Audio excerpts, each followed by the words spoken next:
Okay, so welcome to the TCCHE Evolving Now podcast. So it's my absolute pleasure to introduce one of our guests who we have worked with and had a partnership with for a long time now. So welcome, Nima. Thank you so much for joining Thank you us. for having me here. It's a pleasure. I'm going to jump Mm, straight in.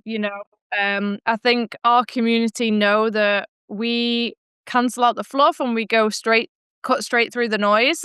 So can you walk me through the emotional and energetic landscape of, the story that you've got to share in terms of a health crisis and why you decided to choose the holistic healing path over more conventional medicine? Absolutely, absolutely. This is a very, very dear subject to my heart because, going through this journey and really empowering myself, I have been able to bring this message and help many, many people around the world to be able to, take on that self journey of empowering themselves. So my story began when I was running a very successful company and I started to have severe heart palpitations.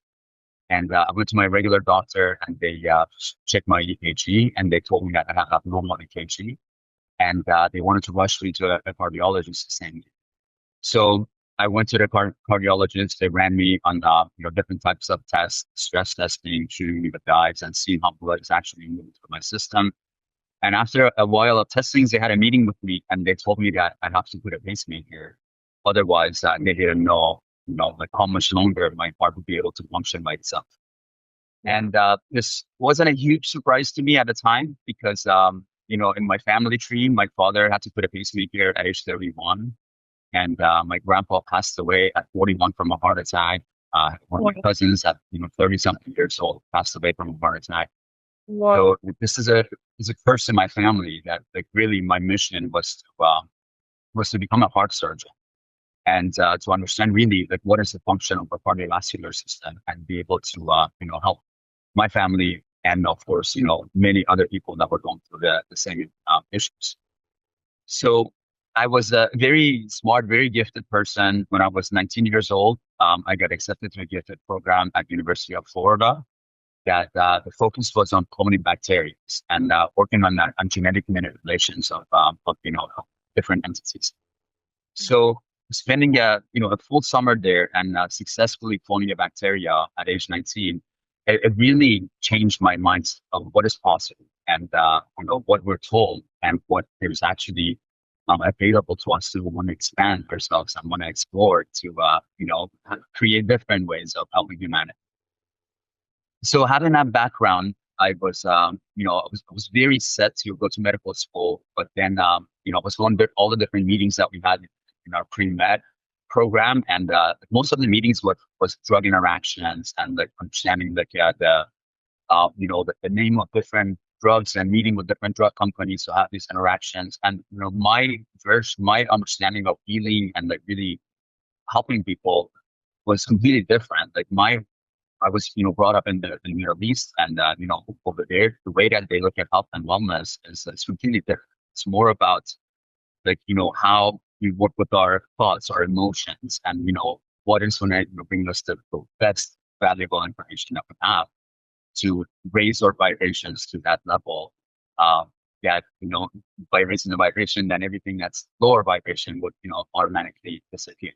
So that was my mindset. And as a child, I would see people that would go to a shaman or a holy person, and they would offer prayers to like a bowl of water, and the person would drink this water, and they would heal from their misalignments. Or I would hear people that would travel to like different cities that were considered as like holy spots, and they would go and spend time there for weeks and they would like chain themselves to a tree or to like a structure of that building and they would heal like all their issues would get go away and they would come back to that optimal function. So like that was my I wanted to understand like how does this happen, like I love the understanding that the cardiovascular system, understanding the physiology, but also understanding like what else is there for healing and how can we benefit from that to help humanity. So, that was my journey. And, when I came to the States and I started my company, became very successful. So then I felt like my perception kind of shifted. Now, instead of, wanting to go and really understanding the cause of what happened, with our issues, then it was, I had a different priority in life. So now when this happened, I felt like this is a wake up call for me because, I'm sitting in the office, they're having this conversation with me. And all of a sudden, all the thoughts, all the emotions that are coming to me is that, remember, like, you wanted to come, you wanted to really learn how to help humanity, how to get to the root cause of the issues for your family. But now, like, you're doing something else. And when I was sitting in that office, as the doctors were having this conversation to me, I had this like aha moment that this is what I'm supposed to be doing in my life. And this is where my journey is getting started. So I was very calm. I thanked the doctors and I let them know that, I would definitely take their considerations into account, but I'm not going to go through a surgery or anything like that. And I'm going to be going for, like, second opinions and, having, different type of people giving me their understandings. So they brought me a contract, a legal contract that I had to sign to release them, that if I walk out of their office and if I drop dead, then my family can't go and sue them because, like, I already know that, I need to be doing something like very important. Yeah. So I signed it and I walked out of the office, but that changed something in me. Like, once I really read the contract and I signed it and I walked out, I was like, wow, like, what if? Like, what if I have only 2 weeks left? And, that's what they were telling me, that, within a couple of weeks, that could Wow. be the end of it for you if you're not doing this surgery and putting your pace. So I walked out of there and there was such a big shift in me that I started to contacting lawyers, like writing my will, and I Yeah. quit my company. It was so profound to me. Overnight, I stopped my company. I sent an email to all of my employees and letting them know that, this is what I'm dealing with. And I feel like this is my life calling, that I need to go on this journey and really understand how I can bring healing to myself. So that was the beginning. That was the beginning of the chapter of my life that brought me to this stage. So I started traveling the world. I started to go to all different conferences. I'll meet with anybody that was, at the top of the field and different holistic healings or different doctors, different shamans, researchers, like anybody that has had anything with natural way of influencing our energy body.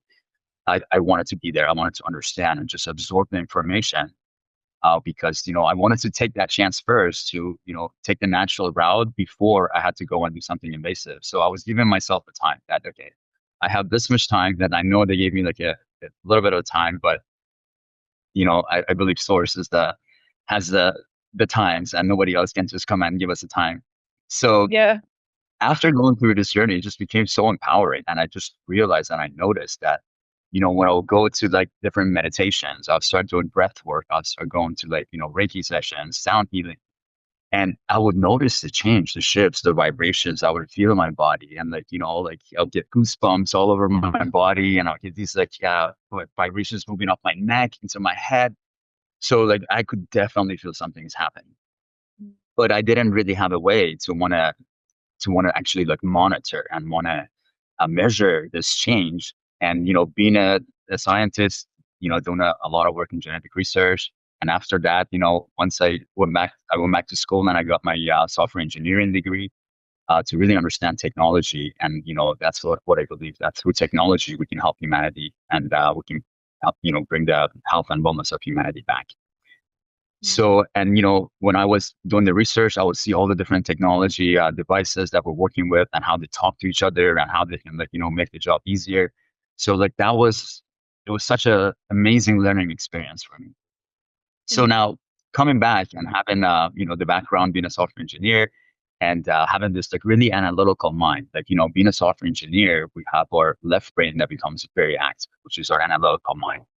So we need to, like, they train you to become a logical thinker. So like everything in life that you want to do, there is a logic to it. And if Yeah. you can have the algorithm for that logic, then you can repeat that multiple times without any issue. That's a computer program that they can find a solution and they just put it in a program that you can repeat that. The realm of the So predict. for me, yes, for me as a computer scientist and having a very, very like intense left brain activation, and I graduated on the dean's list in our university with highest scores. And so once I got to this field of energy medicine and holistic healing, then I had to make sense of everything, like in numbers and graphs and ways that I had already been used to. But I was in a completely new world with like your chakras are moving, or like your heart is becoming centered. So completely new language for me. So I wanted to see how can I quantify this. So I was doing a lot of research, and I found the viable technology. Was a shaman in India that was using this device, and was doing before after scans of actual like spiritual work that they were doing with people. And I was just looking at the screen, and I was showing the chakras, showing the biofield, and immediately after you can see the shifts, you can see the movements. So I was just blown away. I'm like, this is exactly what I need to help me understand the journey that I'm going through and how this is going to help me. So I booked a trip, and I talked to the gentleman that I was watching his video who was in India. He introduced me to Dr. Korotkov, which was the inventor of the technology in Russia. And at a time, I had so many questions for this gentleman, but and this was Krishna Manopal, a very, very dear friend and a colleague of mine, that he told me that, Nima, you have to go to Russia. If you really want to understand this to that level, like you have to go talk to the scientists that created it. So, and the first time that I met with Krishna was so fascinating that he met with me to show me the viable device. When I met with him, I looked at the device, and I looked at him. I was like, I already know. I don't know how, but I already know how to work with this system. And he's like, no way. This is like this is the newest technology that has just been released. And he had invited a couple of other people in a small classroom. And I told him, I was like, if you would like, I can teach the class on this right now. And he looked at me and he thought that I'm crazy. He's like, okay, you can get up and teach the class. So I got up and I taught the class on how to use the bio on my first interaction with the technology. So he was blown away. Krishna was blown away that how do you have this information without any education? So he's like, you'd really have to go and meet Dr. Korotkov because, he's the inventor of this. And like, it seems like you have a deep root in this science. So I was in Russia meeting with Dr. Korotkov, fell in love with the guy. He's just, such an amazing soul. And I got my training from him to really understand how to use this technology. And, in the way that he was looking at it, I came back to the States and I started using it every day for myself to understand like how is actually, I'm sitting there meditating, and I was, listening to all of Dr. Joe's listing of the energy centers. I was following Bruce's teachings, and I was, I went back to school, and they were my professors. So, I was learning from Dr. Spencer. I was learning from Bruce and Greg, and many, many other people that are top level in the field to even like further my education and understanding. So then what I realized was that with this technology, when I would sit there and I would meditate, then I could like visually see how like different centers would start to move. And then when I would tap into like specific emotions that would like, would cause like, different memories or things like that. I mean, from my childhood that would come up, then I'll work on those and I would resolve them through my meditations. And then I'll go and I scan myself and I'll see, oh, wow. Like, maybe my heart chakra was like off center. Once I started to, really dive deep into that emotion and like, maybe going back in my meditations to my childhood to see maybe what was it that, it's causing this instability in that center for me. And this became my practice. This became like a fun game for me that I would wake up in the mornings, I would scan myself, I would meditate, and then I would use like different essential oils or different like own meditations, things like that, to be able to balance my own system. And I would scan it again, and I would see like I'm aligned, and then I'll go throughout my day. So doing this for 6 months, I realized I don't even remember the last time I had a heart palpitation. Oh, wow. And that was the most empowering journey for me because, now it's almost 13 years later from that day. Yeah. And I'm able to maintain that coherence, without any medication, without any surgery, just by tapping into my own power, that we all have that same power. And, So that's when we consider oneness. with that, because let's just say someone's listening who hasn't been exposed to this type of technology. because technology is such a loose term these days. And I have, I've used devices like the Healy, and I've done the blessing of the energy centers, etc. So talk us through like the product and how someone uses it initially to measure their field, and then to rescan themselves to see what shifted, and then also help me understand, even though you could see visually that there was something becoming either rebalanced or imbalanced or whatever on the scan, how did you know what then to access those memories that would be correlating to that specific chakra? So talk me through that. Great question. Great question. So, the more and more I started researching and understanding about the quantum medicine, about quantum energy, I went back to school to, get my degree in quantum, doctorate in quantum medicine. So I started to have a really like a deep understanding of, how we live in a three-dimensional world. And in order to help ourselves, then we need to influence ourselves in all the three dimensions. We can't just focus on one dimension and hope that we're going to, go through that journey of healing.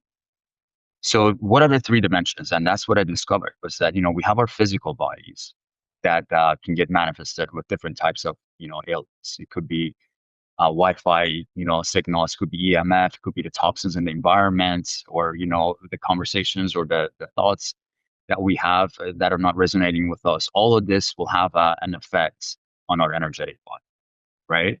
So then we have a physical body that, if the energetic body is misbalanced and that it's maintaining that kind of a misbalance, then that information can actually manifest into our physical bodies.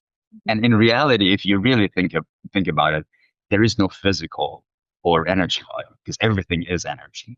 But for the sake of this conversation, we talk about energy at different levels of vibration. So when we talk about the physical body, that's actually our energy body that is at a lower vibration, so that it's more into that, turns into a physical form. But the higher vibration part of our, system and information is more our energy body. That some people talk about the soul, some people talk about, soma. There's different names, for that field of information. And then we have our mind, we have our mental, level of our mental body that, based on our interactions throughout our lives, that we pick up information and that shapes our perception on our reality. So now what I was investigating and what I was tapping into at the time was tapping into my energy body. I wanted to really understand, okay, as you mentioned, like, I was having heart palpitation. So when I was scanning myself, I would see that my heart chakra, and, chakra is just another word in a different language that means wheel. So a wheel, an energy wheel, is something that rotates, something that turns. And that by rotation of it is actually creating energy. So now by understanding the emotions of the heart chakra, then when I would sit there and I would meditate and I would go into like, through meditations, like, you can think about different colors or different sensors. And then when I would think about that vibration of the green color and I would go into that center, then I would just, I would be in this space of almost like, oneness with myself and with everything around me. And when I'm in that state and I can maintain that state, then all of a sudden there's memories, there's information that starts to seep in. So that's how I started to tap into my heart by sitting there, by really focusing on that, like the color of green, that vibration, that beautiful color of, green that we see everywhere around us, like the color of grass, right? Like those are the vibrations of our reality. So then when you can put all of your attention in that color and bring yourself into the heart, then something magical happens. And that's when it's like you're opening a doorway to a portal that will walk you into the history of all the information that's been saved in that center. So then by maintaining a still mind, then when you are in that state, then all of a sudden there's thoughts that will appear. And, in meditation, like, a lot of different masters teach us, like, it's when different thoughts come, it's like a cloud that is coming into your mind that you don't want to put your attention on the cloud. You just want to let it go. So these are the clouds. These are the, when I would put myself into that specific mode, then I would have these different clouds or emotions that would appear, and I would just deal with them. I mean, these were some of the things were like so, like at this stage of my life where it just didn't make sense to me anymore. Like, it was maybe an interaction when I was 5 years old and I wanted something from my dad, and like he told me no in a bad way, and I took that like as like a hurtful memory. But like when now I meditate and I go look at it from this point of view, I'm like, oh, that was like so childish. Like, I shouldn't have like, taken negative emotion from that interaction. Mm. And that's what the biggest part of the healing is, for us to go back, because every one of us, is a product of our interactions throughout our lives. Yeah. So now if we can go back and, our mind is like our brain is like a hard drive that, all the interactions that is happening throughout our lives, it's stored into this hard drive. Mm. Now we don't have access to it at all times, but, kind of like, when you have you're storing information on your phone, and if the information is getting old, and it goes and you're like, it saves that into the iCloud. So Yeah. then later on, if you want to get access to that information, you have to go to iCloud and access that and re-download it to bring it back in. So that's kind of like how our brain works with different interactions that we have. Things that are more recent, it keeps it like, in the vicinity so quickly we can have access to it.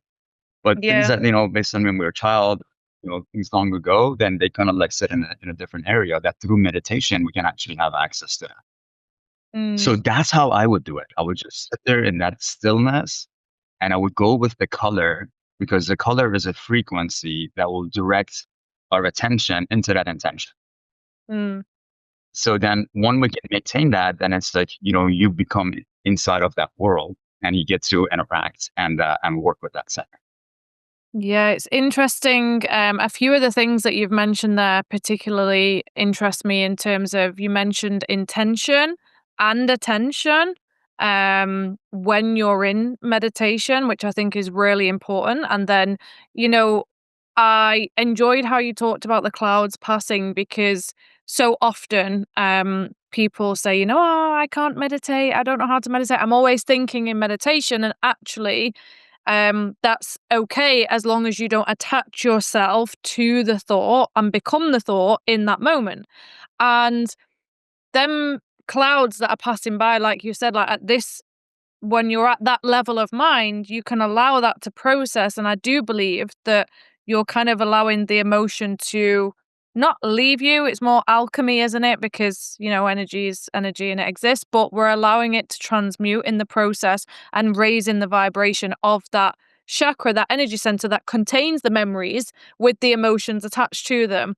And I think that's the really powerful part of what you said in terms of the body is actually the energy center now isn't storing this low vibrational energy. It's allowing you to alchemize it in your own time, in real time, to shift the energy of that energy center, therefore, you know, healing your whole field in light of that. So yeah, that's a really interesting point. And I want to go back because obviously we're so far now on your journey and it seems unnatural a little bit to go back to this point, but given people in your family had passed away from heart problems and you refused the pacemaker at that time, how did your family and those around you respond to you when you made that decision to then choose this path? Because at that time, they didn't know that you were going to become who you were and that you were going to discover this technology and then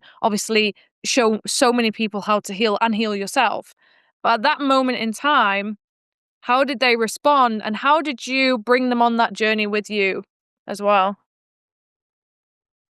So yeah, everybody thought I was absolutely crazy. I mean, they thought I've lost my mind.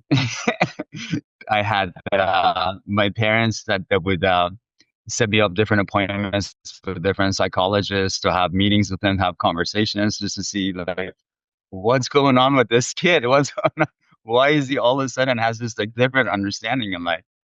And it was extremely tough. I had to, but that's what made me really powerful because that taught me how to be resilient, and that taught me to how to like if I feel something that is I can't deny it within myself. And I'm feeling this change that's happening. It's so beautiful. And every day I'm seeing the results of it.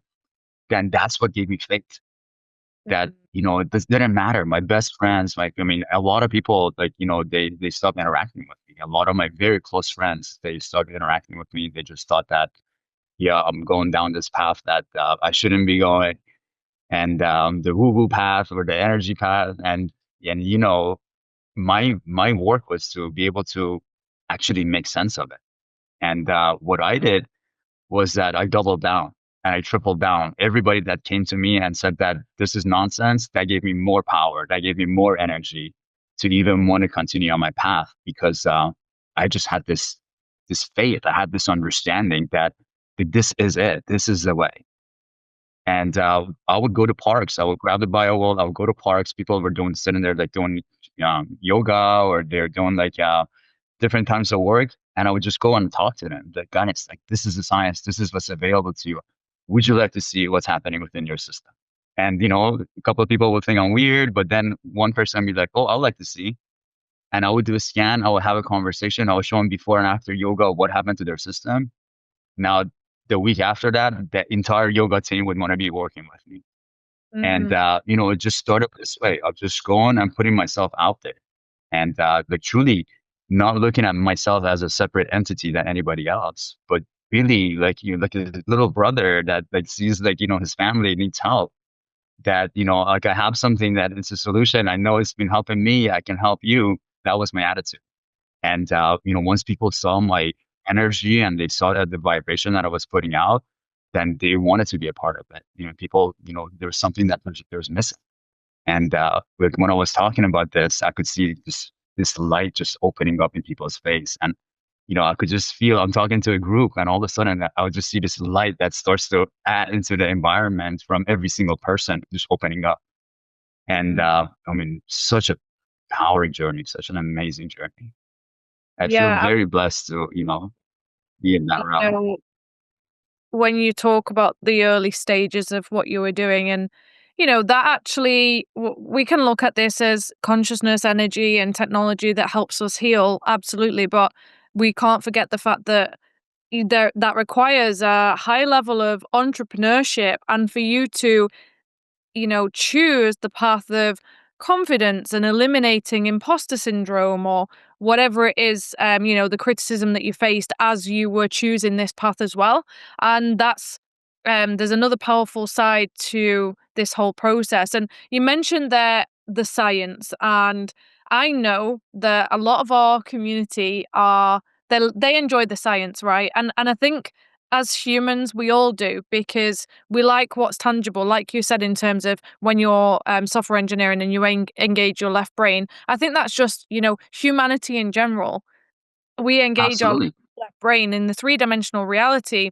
It's what we tend to and what we've been taught to and forced to use the most. And so when we look at the science of biowell and this amazing technology, what like cutting edge, because I believe it will be cutting edge. What cutting edge science is under the scientific evidence? What is that science that's underpinning the measurements?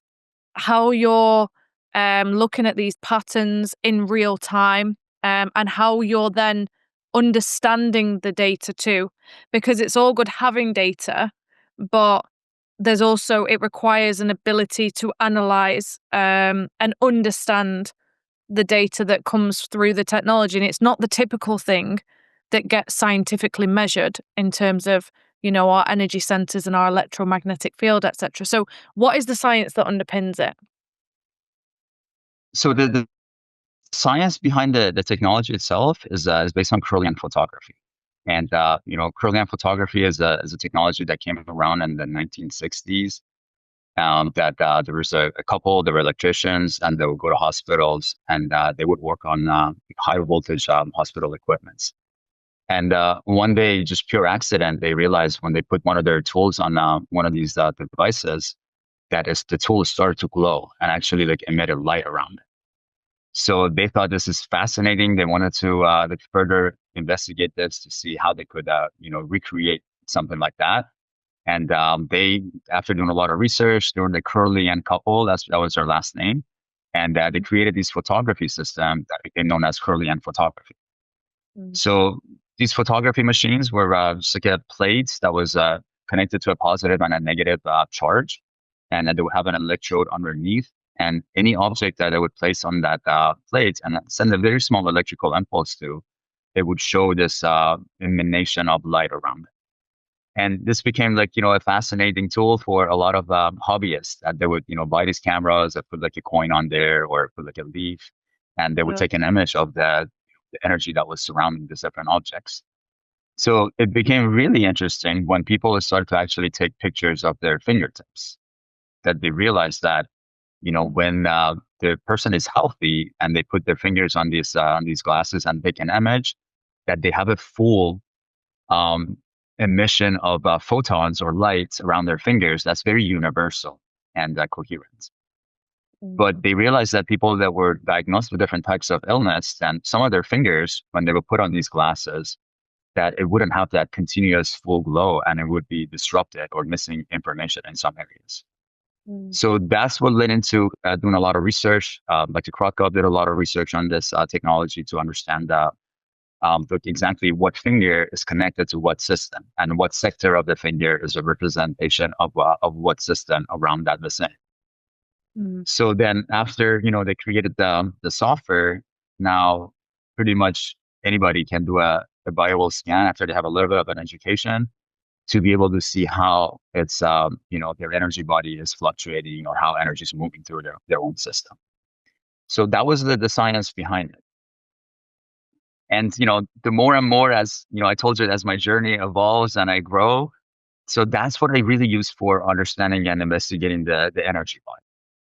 But now, besides working on the energy body, because, the energy body are information that is that's within the field that hasn't really manifested to the physical body yet. Mm-hmm. But then when we go to events, like I'll go to the TCCHE events, and, we've been doing these events for many years now.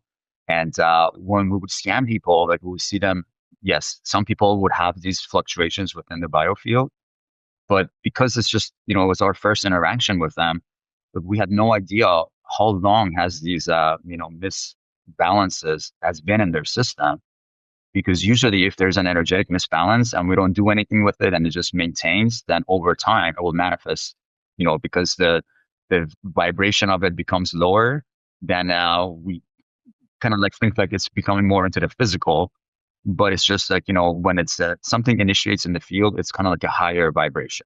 Higher, it could be just a thought, just an idea, just something in the field. But then once we started tuning onto it and we hold on into that moment and we keep on thinking about that emotion or that thought, then we're giving it power. Because with our intention, we drive energy. With our intention and attention, the energy that goes to that thought and that emotion will bring its vibration lower and lower. And as the vibration becomes lower and lower, then it becomes into something that we call physical. Something physical is a very low vibration. Once we increase the vibration, then we get into the different levels of reality. So Mm. then that's where my investigations started to lead me to, okay, we just can't look at energy body. We have to now understand the physiology as well. Yeah. Because if somebody has had this issue for a while, that they haven't done anything with it and it's manifested and it's, in a lower vibration. So now we need to actually go and influence the physiology to be able to help that person through their journey. And So that's when do you connect the dots in real time? So obviously you're reviewing like the chakra report. Can you connect the dots with what's happening? Are you reliant on that person making you aware of like physical symptoms that then you can marry up with the data that you've got as well?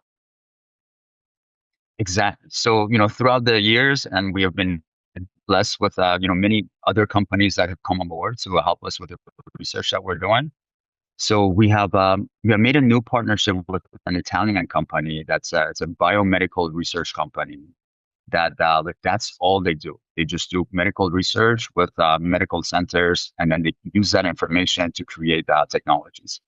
Mm. So now we're at a point, at a very, very beautiful point, that we have really had this breakthrough discovery of now how to look at the energy body and to take that information and actually influence the physical system for a very, very powerful effect. So, Mm, for example, if somebody, let's say somebody that has, let's say an example for myself, if somebody dealing with heart palpitations, mm, then what they have is that there's fluctuations in the heart center, mm, right? So now if I go and scan like myself, then what I would see is that like right around my heart, my respiratory system, there'll be more energy shootouts. Okay. That's a sign of overactivation. Okay. mm, So now I wouldn't know if that shootout is actually related because, the shootout would be around like my respiratory system. Because, when we have the heart chakra is the governor of all the different systems that are around its vicinity.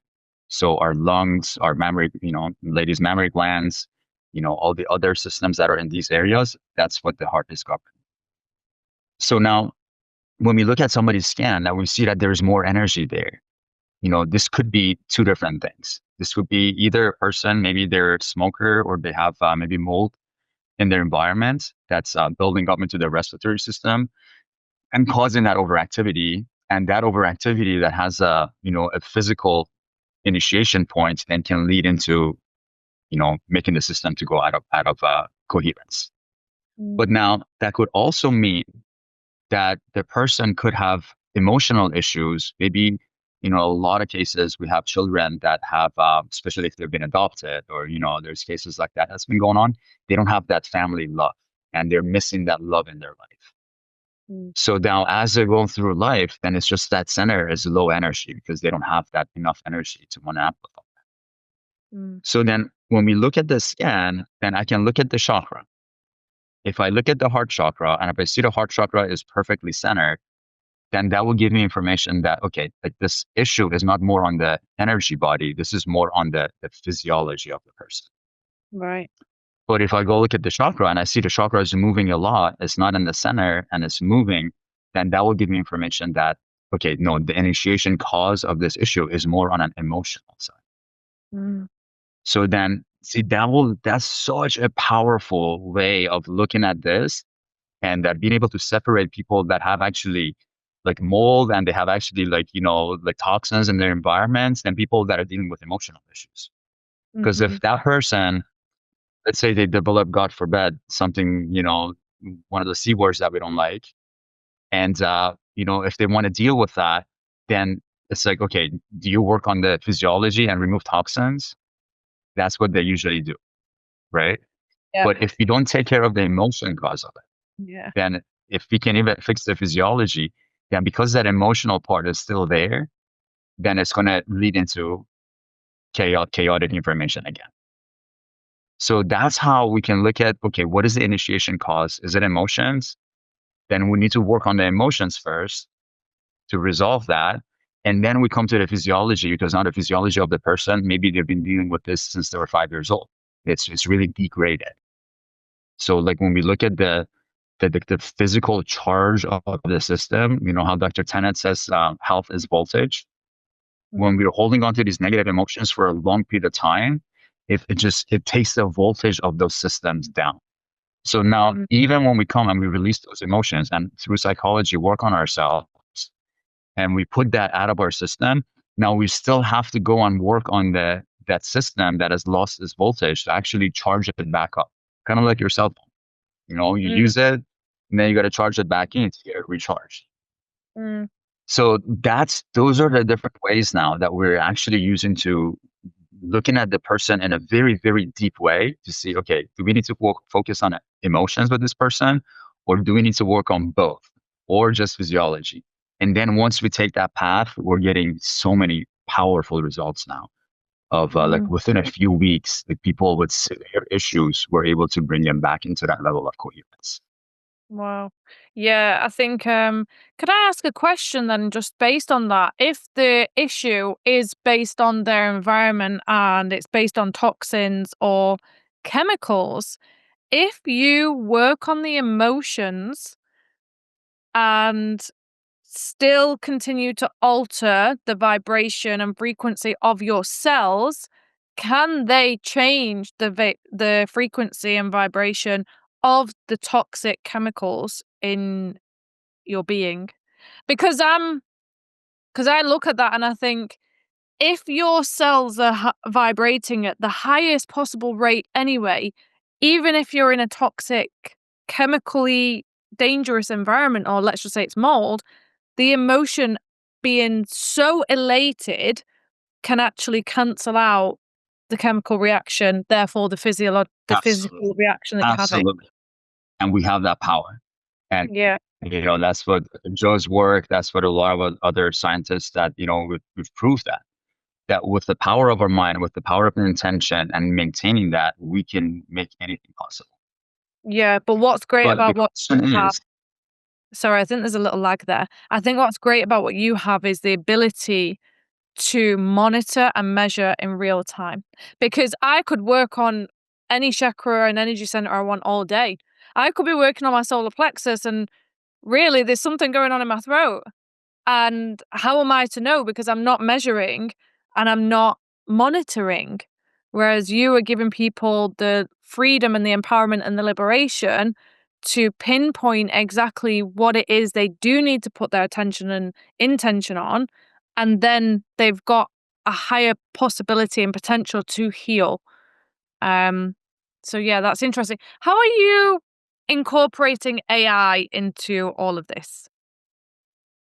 so using AI, we have been creating a software right now, because once you start to deal with a lot of different, like, parameters, and you're doing like hundreds of people, then you need to have a little bit more of a sophisticated system to be able to take a look at patterns of what's happening.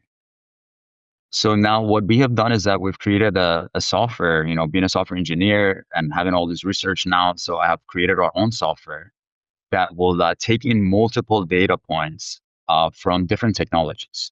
So like from the heart map, from the biowell, from the biotechno technology that we're working with now. So then we can take all of this information from a person and look at it in an integrative, holistic way, instead of like just looking at energy or just looking at physiology or just looking at emotions. Now we're bringing all the information in from all of the top technologies that are for bioenergy, for biomedicine, and for emotions. And the software, the AI, will look at all of these facets and will combine and create protocols and give us Mm, actual guides of now how to interact with this person based on the information that we have and based mm, on what they are comfortable with. Because healing is essentially, it's very, very specific. That mm, is different for every single person. So, y- and the person themselves is actually the one that's doing the healing, not the practitioner. So yeah. they have to pick and choose what modality they're comfortable with, and then that just becomes so much more powerful in their journey, rather than like somebody else, like a professional, coming and telling you, no, this is the right way. There's so many different ways that we can get to the same endpoints. It just depends on how do we want to get there. We can just focus on energy meditation. Absolutely. That would just take a lot of energy, a lot of effort, and a lot of work. Because when we want to bring energy and lower the vibration into physical, then that's the part of that's repetition. It's all it is that you have to keep on repeating the same thing and the same mindset, and just keep on hitting those informations over and over and over and over again until you're bringing the frequency lower and lower that can actually manifest into the physical information.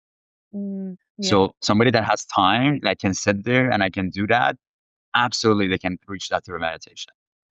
But now look at like an executive that's running a company that it's impossible for them, for their life, to want to sit there and go through like a 1 month meditation retreat or want to really make that shift.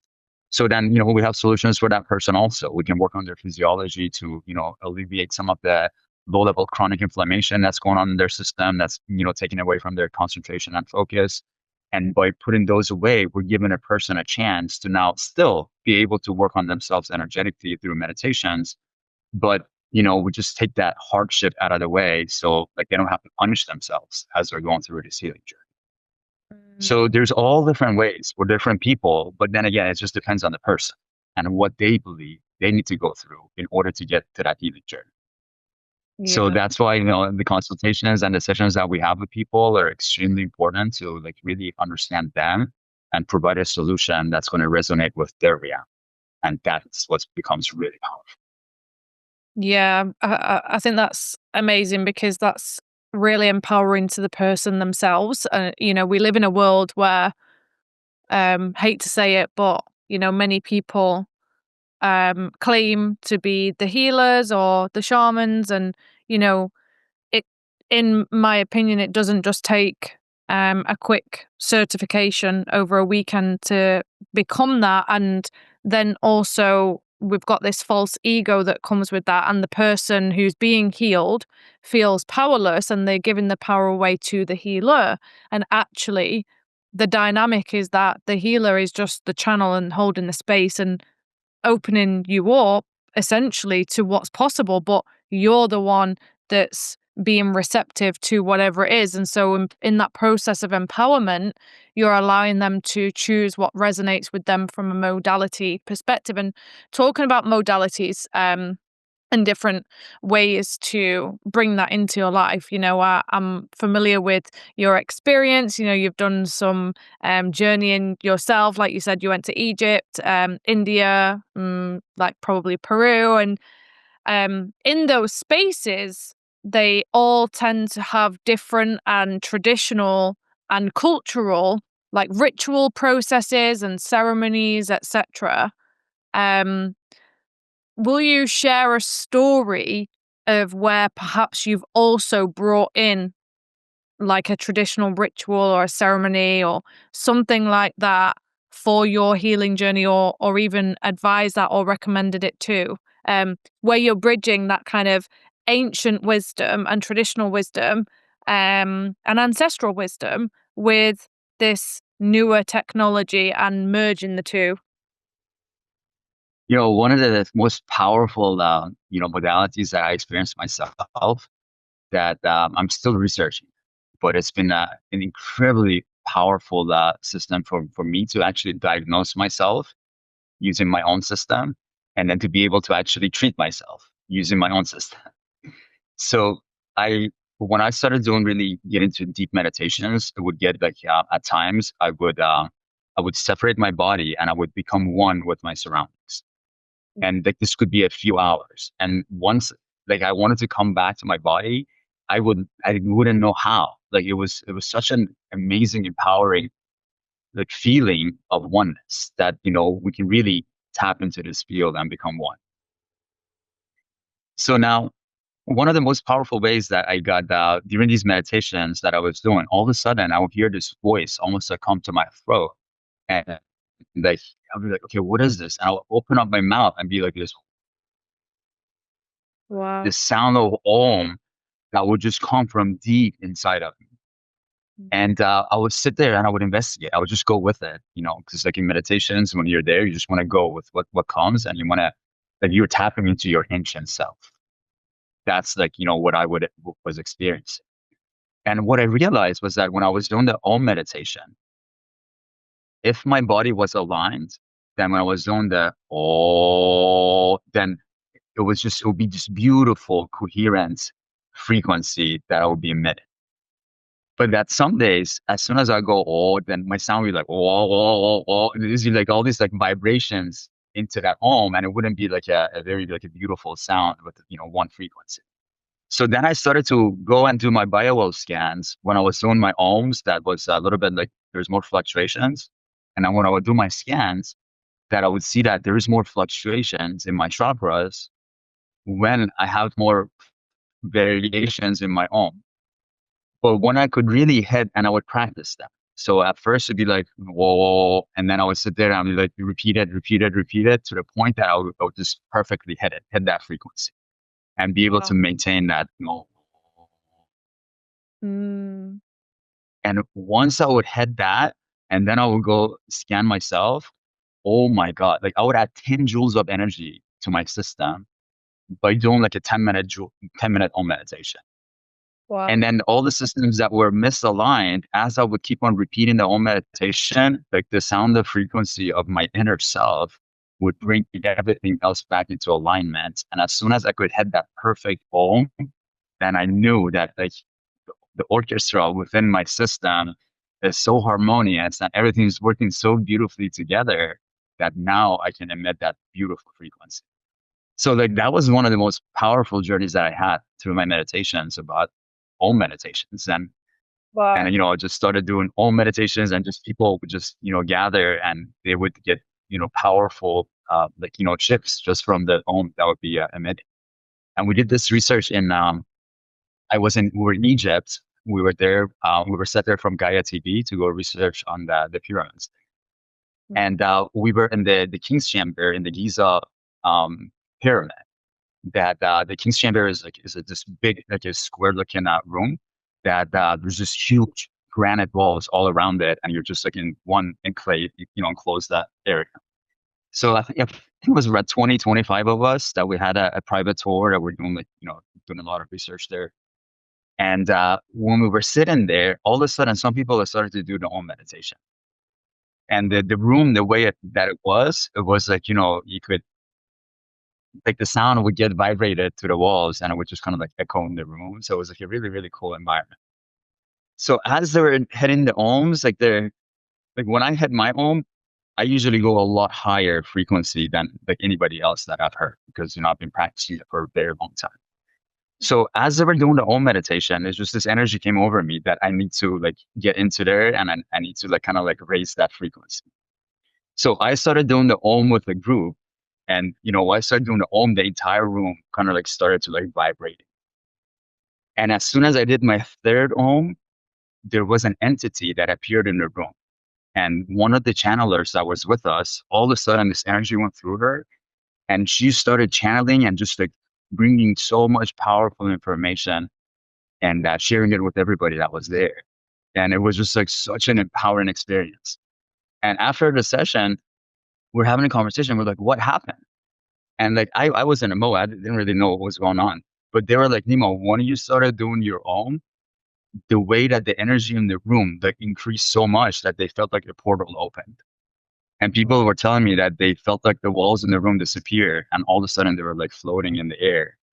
And this is very, very powerful ancient frequency that we all have access to. So make sure you do your own meditations. It's very powerful. Yeah, that's really interesting because of all the things that I probably preconceived and expected you to say, I probably would have thought that an Om meditation would have been not up there. I thought you might have said something like ayahuasca, psilocybin, or anything else. So that's really I interesting. haven't done ayahuasca to this day. Yeah, I have Oh not even wow. gone Yeah, it's route. like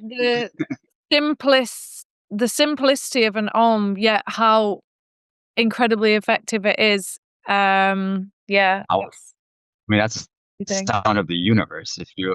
They say that from the outside of the universe, when they record the sound of our universe, it's the sound of. Wow, that's beautiful.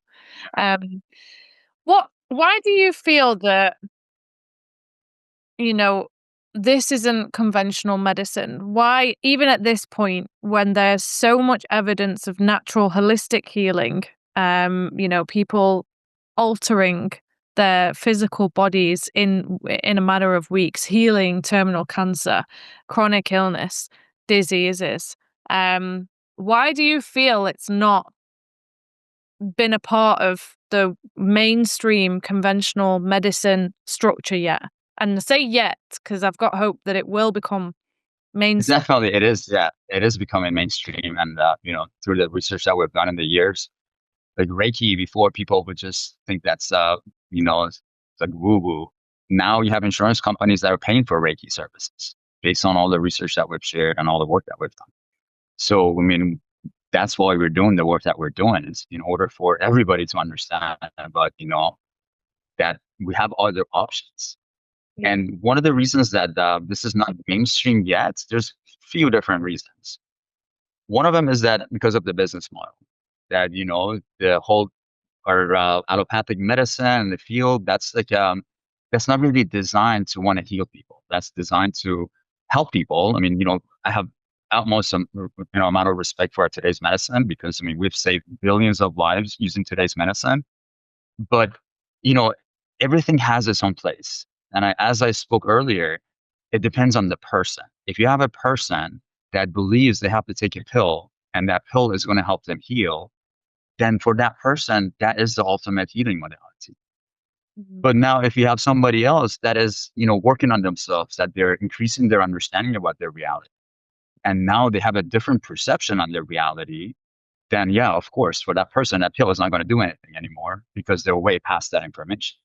Now Mhm. they need something more holistic. They need something more whole that is going to influence their system. And that's what those people get attracted to, the natural and the holistic ways. Mhm. So there is, there needs to be a mixture. That's why I always talk about an integrative way that, we shouldn't only just be looking at energy and we shouldn't only be just looking at the physical body. Well, we need to all come together and we need to look at the energy, look at physiology, look at emotions. And then that's actually when we can truly heal people instead of just putting a band-aid and be like, okay, come back next week. Mhm. So that's been my understanding of it, that it's just depends on the person. That if the person feels that that's going to benefit them, and that will. Yeah, that's And we have a lot interesting. of research behind Yeah, I agree. I think it does depend on the individual themselves and how powerful they feel they can become or are prepared to become. Because if they're operating at a super low frequency and they're in the energy of disease and sickness and they perceive themselves as only a physical being, they will rely on it. And something if physical and chemical. Yeah, absolutely. you do a So, lot of Reiki sessions with that person, they're not going to allow the Reiki session to influence their field because we are the ultimate technology. yeah, And with intention, we can block anything. So yeah. if it's not resonating, I don't have the understanding of it, I can't process that information. So it's not going to work. Yeah, I know you keep mentioning Reiki, and I'm a Reiki master. I love that practice and Right. modality. What's your experience with Reiki? So I lead a group of thousands of Reiki practitioners and masters, and we do a lot of community research around Reiki. And I'm a huge fan of Reiki. I mean, do remote sessions with people with Reiki. We do a lot of work. That's Yeah. very empowering.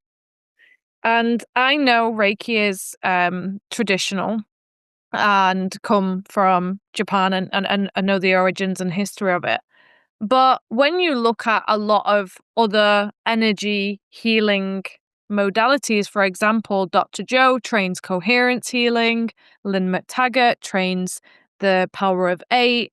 Um, do you feel that most of them essentially are very, very similar, if not the same thing in the energy healing based on intention, based on attention, and based on, the individual practitioner opening themselves up for the benefit of the other person and that other person being receptive to that?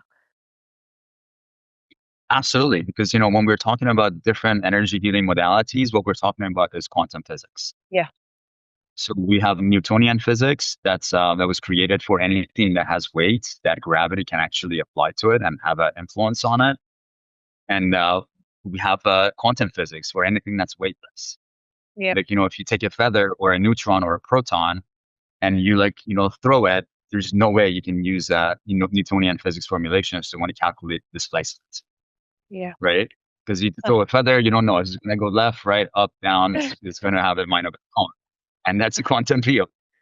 Yeah. So a lot of these energy modalities that we are talking about, they have the same characteristics. They have the same rules and they have the same formulations. Mm. That if we understand that the basic rules and formulations of quantum physics, then it really is like everything is possible. Yeah. Yeah. So Amazing. that's the beauty of it. And again, it just depends on what we have fun with and what we allow to want to actually come and, exchange Mm. that energy. Because Yeah. we can destroy energy. Energy can just be changed from one form to another. Yeah. And we are the one that decides what form do we allow it to be turned into. Yeah, absolutely. Amazing.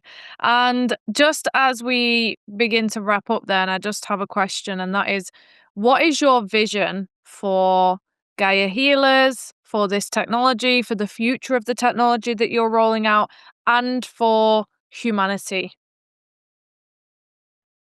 Yeah, so I mean, we have a very, very big vision to bring people together. To if you feel like humanity has lost that that bond that we're all created from, that that oneness that resides within every single one of us. So our mission and our goal is to awaken humanity to its true understanding that just because we have different colors and we have different shapes and we talk in different ways, it doesn't mean that we're different beings. That we're all the same. We all come from the same source of energy, and we're here together to do an amazing work for the universe. And the sooner that we can understand that and we can help our planet to thrive, then that's going to help everybody. That's going to help not just us, but other realizations, other civilizations that depend on our Earth to be able to be functional to a point that it's like when I look at our Earth, it's like imagine like a thyroid gland in the way of the universe. That the more that we come together, the way that we can communicate, share, and help to have a very coherent planet, then that by itself will have a huge effect in our youth.